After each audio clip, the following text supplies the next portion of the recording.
It gets easier to tell the world to wait.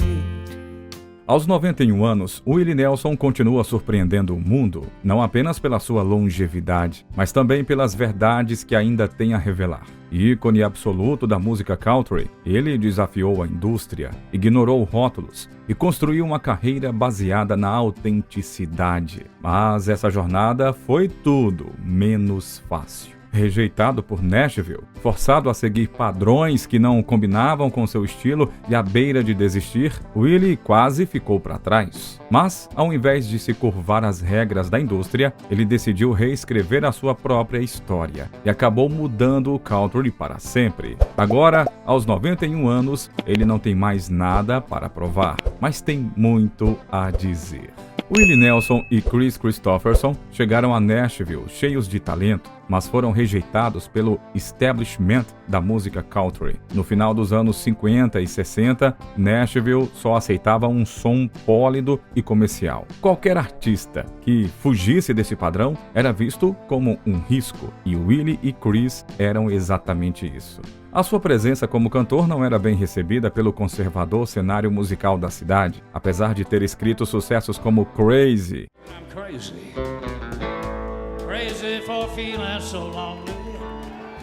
imortalizado por Pat Klein, e ainda Hello Walls,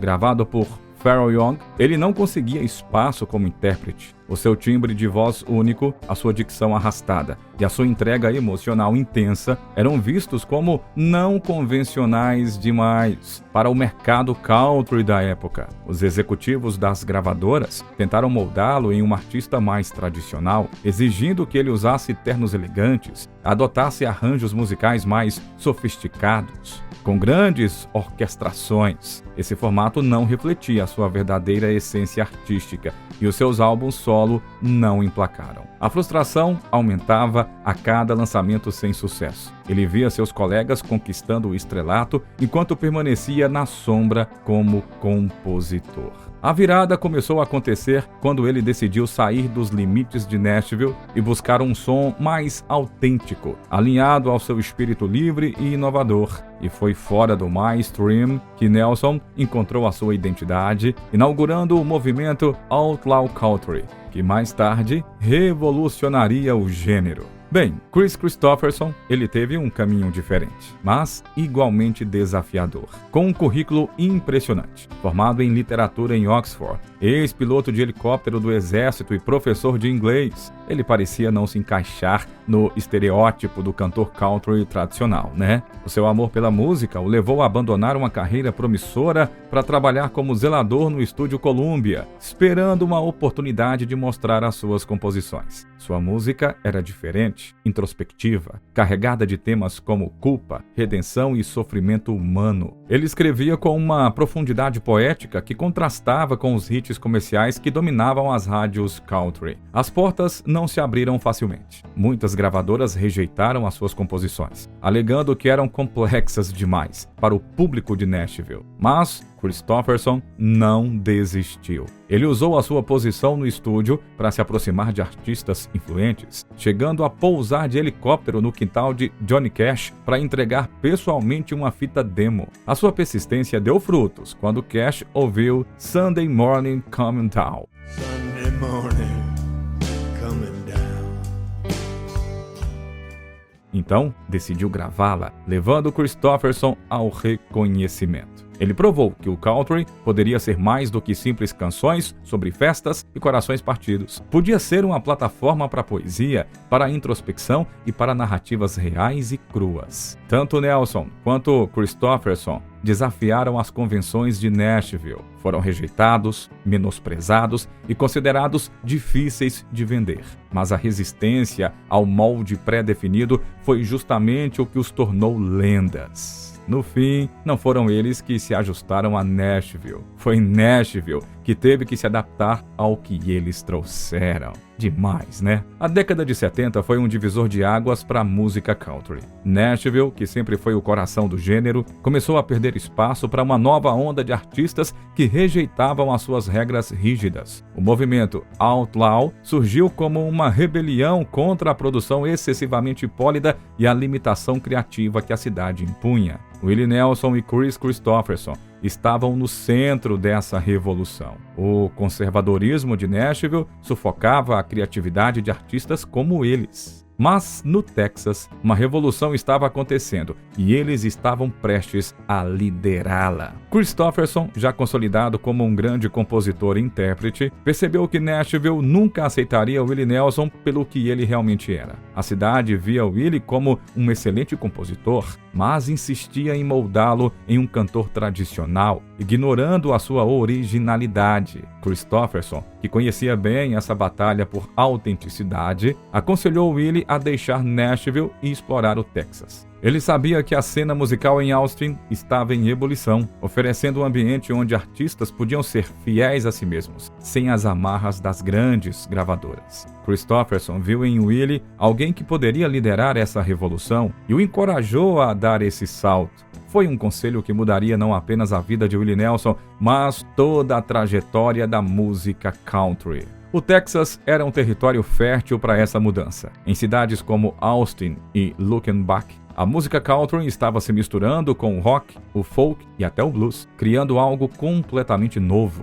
Os bares e casas de shows da região reuniam um público que não se encaixava nos padrões de Nashville. Cowboys de cabelos longos, motociclistas, hippies e até intelectuais buscavam um som mais honesto, mais despretensioso. Essa diversidade deu origem a uma cena vibrante, onde o talento e a autenticidade falavam mais alto do que o número de vendas de discos. A música country estava deixando de ser apenas trilha sonora para a vida rural e se tornando um movimento cultural bem mais amplo. A mudança de Willie Nelson para Austin foi o início da sua reinvenção. Ele abandonou os ternos engomados que Nashville exigia, deixou o cabelo crescer, cultivou a barba e abraçou um estilo de vida mais livre. Nos palcos texanos, ele encontrou a conexão que tanto buscava. O público não se importava com o que as rádios tocavam, mas sim com a verdade que os artistas transmitiam. Pela primeira vez, Willie Nelson podia ser ele mesmo sem medo de rejeição.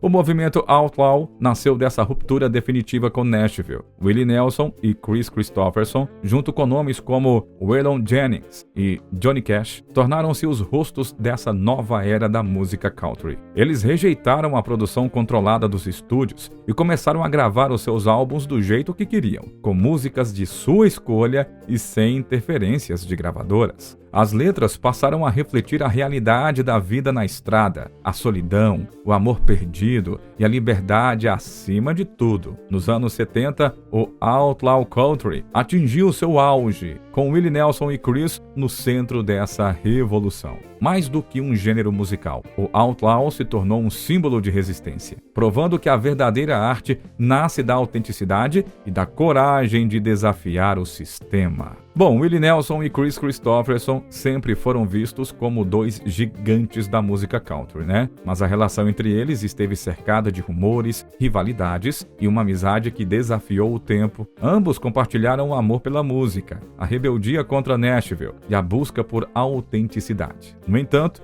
o caminho para essa conexão não foi linear. Durante anos, especulou-se que existia uma rivalidade silenciosa entre eles, alimentada por momentos de frustração, insegurança e até mesmo competição pessoal e profissional. Nos bastidores da música country, havia quem acreditasse que Willie Nelson sentia um certo ressentimento pelo sucesso aparentemente fácil de Kris Kristofferson. Kris era o menino de ouro da música country dos anos 70. Ele tinha credibilidade artística, conquistava prêmios e conseguiu expandir a sua carreira para além da música, tornando-se um ator de Hollywood, inclusive respeitado. Enquanto isso, Willie ainda lutava para ser reconhecido como artista solo, sendo visto apenas como um grande compositor que escrevia para outros. O contraste era evidente. Kris parecia deslizar suavemente para o estrelato, enquanto que Willie batalhava para encontrar o seu espaço. O ponto de virada veio em 1973, quando Willie lançou Shotgun Willie. um álbum que definiu a sua sonoridade e abriu caminho para o seu sucesso solo. Nos anos seguintes, ele ultrapassaria Kristofferson em popularidade, tornando-se a maior estrela do country na virada dos anos 70 para os anos 80. Isso levou alguns a especularem se Chris sentia inveja. Enquanto Willie dominava as paradas e lotava arenas, a carreira musical de Kristofferson se tornou menos comercialmente viável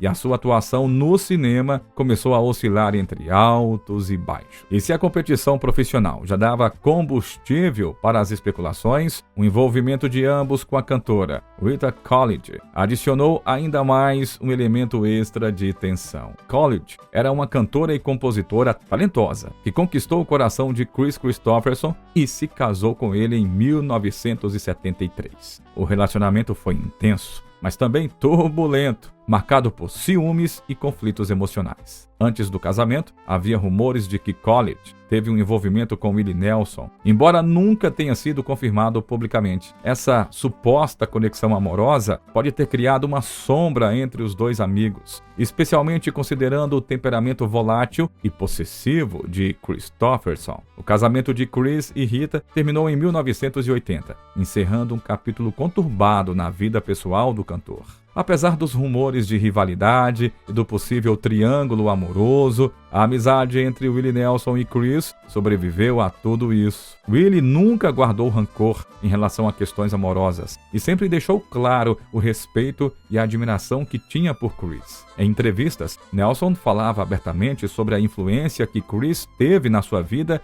e em sua música. Eles continuaram trabalhando juntos, gravando músicas, participando de projetos e até estrelando filmes lado a lado. O tempo provou que a amizade entre eles era mais forte do que qualquer especulação. Em 2009, Willie afirmou que eles eram tão próximos quanto amigos podem ser e que entendiam tudo o que precisavam entender um sobre o outro. Em 1985, Willie, Chris, Johnny Cash e Waylon Jennings formaram um dos maiores supergrupos da história da música country, os The Highwaymen. Tudo começou de forma inesperada, sem grandes contratos ou reuniões estratégicas. Durante uma sessão de gravação na casa de Johnny Cash, o grupo se reuniu para registrar Highwaymen, uma canção escrita por Jimmy Webb.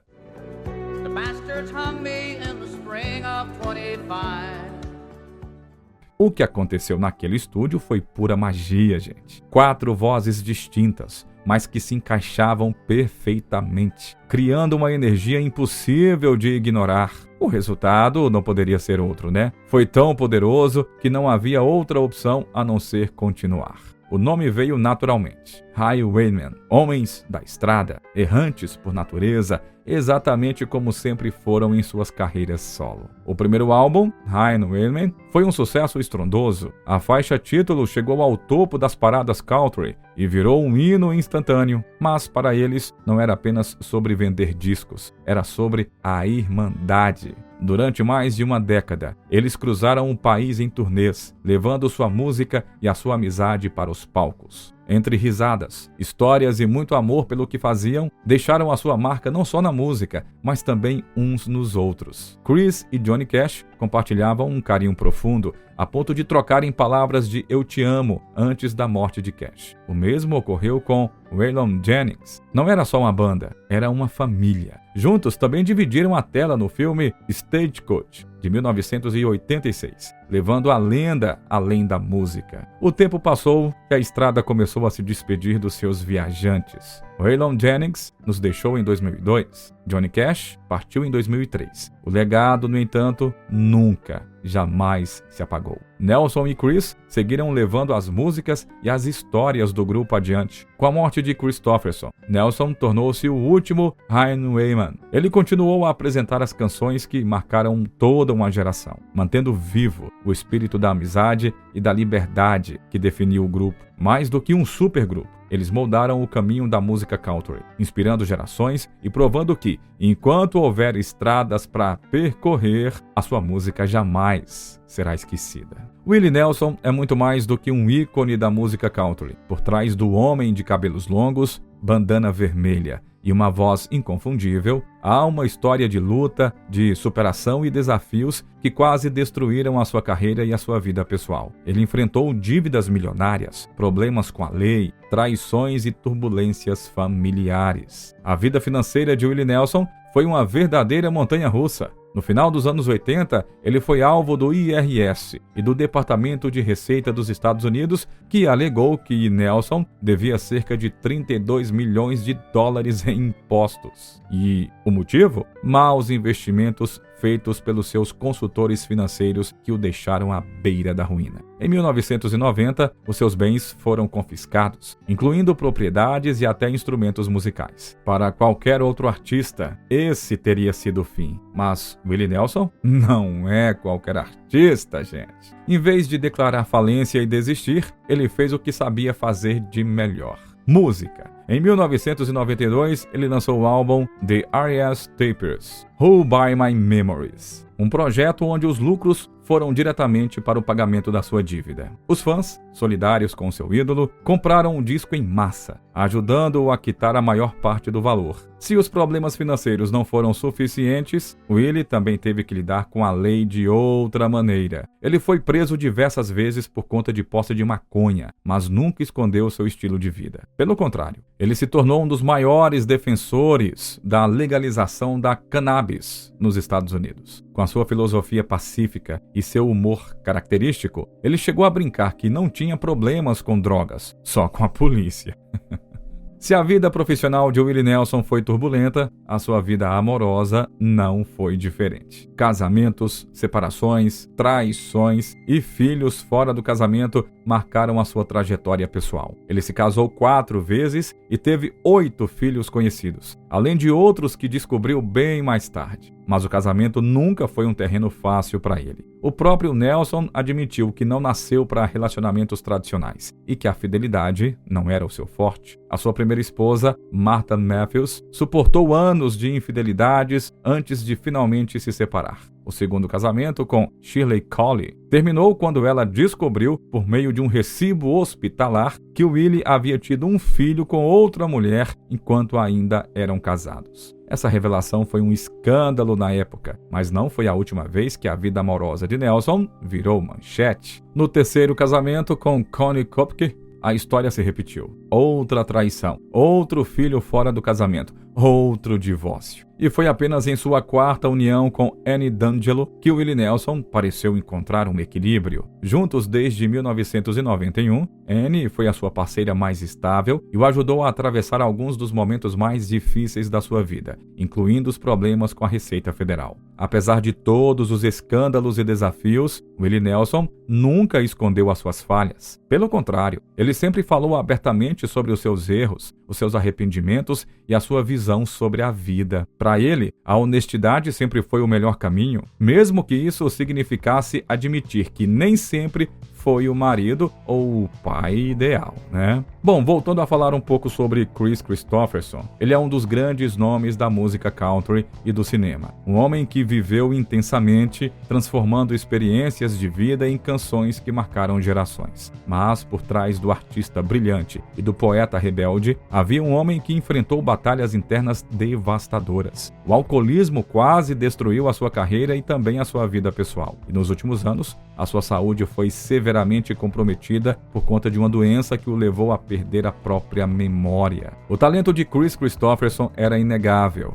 mas a sua relação com o álcool quase o fez perder tudo. O consumo excessivo de bebida se tornou um problema sério, afetando o seu trabalho, a sua vida pessoal e a sua relação com a família. Para Kristofferson, o álcool era uma fuga, uma maneira de lidar com as pressões da fama e os demônios internos que o perseguiam. O seu casamento com a cantora Rita Coolidge foi uma das grandes vítimas desse vício. O relacionamento, que começou com uma intensa paixão e resultou no nascimento da sua filha Cassie, não resistiu aos excessos e ao comportamento autodestrutivo de Kris. As brigas se tornaram constantes e a bebida sempre esteve no centro dos problemas. A separação foi inevitável, deixando marcas profundas em sua vida pessoal e emocional. O alcoolismo também teve consequências em sua carreira. Antes de se tornar um cantor famoso, Kristofferson trabalhou como piloto de helicóptero para a indústria do petróleo. O seu comportamento errático e o abuso do álcool acabaram lhe custando esse emprego, forçando-o a buscar outros caminhos para sobreviver. E foi apenas com o passar dos anos que Chris percebeu que precisava mudar. Ele reduziu drasticamente o consumo de álcool e aos poucos conseguiu recuperar a sua estabilidade emocional e profissional. Se o alcoolismo representou um grande desafio na juventude e na fase adulta, nos últimos anos de vida, Kris Kristofferson enfrentou outra batalha devastadora: a perda progressiva da sua memória. O diagnóstico inicial foi cruel: Alzheimer. A doença começou a apagar as suas lembranças, comprometendo a sua capacidade de compor, atuar e até mesmo reconhecer pessoas próximas. No entanto, anos depois, médicos descobriram que ele não tinha Alzheimer, olha só, mas sim a doença de Lyme, uma infecção bacteriana transmitida por carrapatos que pode causar sintomas neurológicos graves. A revelação trouxe um misto de alívio e tristeza, né? Embora o diagnóstico correto significasse que o problema poderia ser tratado, os danos já haviam sido profundos. Ele passou por tratamentos intensivos que ajudaram a estabilizar a sua condição, mas infelizmente a deterioração da memória e da cognição era irreversível. Mesmo com todas essas dificuldades, Kristofferson continuou a se apresentar até 2020, provando que a sua paixão pela música era maior do que qualquer adversidade. As suas últimas apresentações foram emocionantes, carregadas de um sentimento de despedida e de muita gratidão ao público que o acompanhou por todos esses anos. A vida de Kris Kristofferson foi uma verdadeira montanha-russa. Ele viveu no limite, enfrentou seus demônios e pagou um preço alto pelos seus excessos. No dia 28 de setembro de 2024, o mundo da música perdeu uma de suas maiores lendas. Kris Kristofferson acabou falecendo pacificamente em sua casa em Maui, Havaí, aos 88 anos, cercado pela sua família. Um fim tranquilo para um homem que viveu intensamente, desafiando as regras da indústria, escrevendo canções imortais e deixando uma marca que jamais será apagada. Poucas pessoas sentiram tanto essa perda tão profundamente quanto Willie Nelson, parceiro de longa data de Kristofferson e amigo próximo de uma vida inteira. Willie não escondeu a dor. Em um comunicado simples, mas carregado de emoção, ele descreveu o momento como triste demais e confessou: "Eu odiava perdê-lo." Palavras que vinham de alguém que compartilhou não só músicas e turnês, mas também risadas, histórias e uma conexão verdadeira. Nelson relembrou o que Kristofferson representava, chamando-o de um dos maiores compositores que já existiram. Para ele, o amigo abandonou não apenas um legado musical imortal, mas um pedaço de sua alma em cada letra escrita. "Ele nos deu muitas músicas fantásticas", disse Willie, destacando que a obra de Kristofferson continuará viva, sendo interpretada por gerações futuras. Willie Nelson e Kris Kristofferson não foram apenas estrelas do country, eles foram revolucionários. Cada um à sua maneira mudaram o curso da música, desafiando regras, criando um som que fugia do padrão imposto por Nashville. Quando tudo ao redor parecia exigir conformidade, eles escolheram a autenticidade. Nos anos 70, Nashville era dominada pelo chamado Countrypolitan, um estilo mais pólido e comercial, feito para tocar nas rádios e vender discos. Mas Kristofferson e Nelson seguiram outro caminho. Eles trouxeram uma abordagem mais crua, mais real, inspirada na estrada, nas dores e também nas alegrias da vida simples. As músicas de Kristofferson elevaram o nível da composição na música country. Ele escreveu letras que falavam de amor, de dor, fracasso e também redenção com uma profundidade rara. Sunday Morning Come Down, Me and Bob McGuinn e Help Me Make It Through the Night não eram apenas sucessos, eram poesias sobre a vida real. Willie Nelson reconheceu essa grandeza desde o início e juntos, eles ajudaram a abrir caminho para artistas que se recusavam a se encaixar nos moldes tradicionais. Seu legado não é apenas musical, é a prova de que a autenticidade sempre vence, que artistas que ousam desafiar o status quo podem sim mudar o rumo de uma indústria inteira, e que a amizade verdadeira, como a de Willie Nelson e Kris Kristofferson, é uma das forças mais poderosas que existem. A música country perdeu um dos seus maiores poetas, mas as palavras de Chris continuam vivas. E Willie Nelson, mesmo carregando a dor da perda, segue em frente, levando consigo as lembranças, as canções e a certeza de que a amizade e a música são eternas. Aos 91 anos, Willie Nelson carrega muito mais do que uma carreira lendária, ele carrega a história viva da música country. De um artista rejeitado em Nashville a um dos maiores ícones do gênero, a sua jornada foi marcada por desafios, perdas e reinvenções. Ele viu amigos partirem, enfrentou dificuldades pessoais e desafiou as regras da indústria, mas nunca, jamais abriu mão da autenticidade. Agora, enquanto reflete sobre a sua trajetória, uma pergunta permanece: o que ainda falta para Willie Nelson dizer, hein? Com décadas de histórias. Ele continua sendo uma voz ativa na música e na cultura, sem medo de admitir verdades que muitos evitariam. E se tem uma coisa que aprendemos com a sua trajetória, é que ele nunca deixa uma história inacabada, né? O que será que o Willie Nelson ainda tem para revelar? Aos 91 anos, ele pode estar pronto para sua confissão mais impactante. Tô ficando por aqui, por hoje é só. Eu te espero no nosso próximo vídeo. Gostou? Então deixa o like, né? Aproveite para comentar abaixo o que você achou do vídeo de hoje. Se ainda não for inscrito, por favor, se inscreva no canal. E aproveite para compartilhar com quem você quiser. Até a próxima!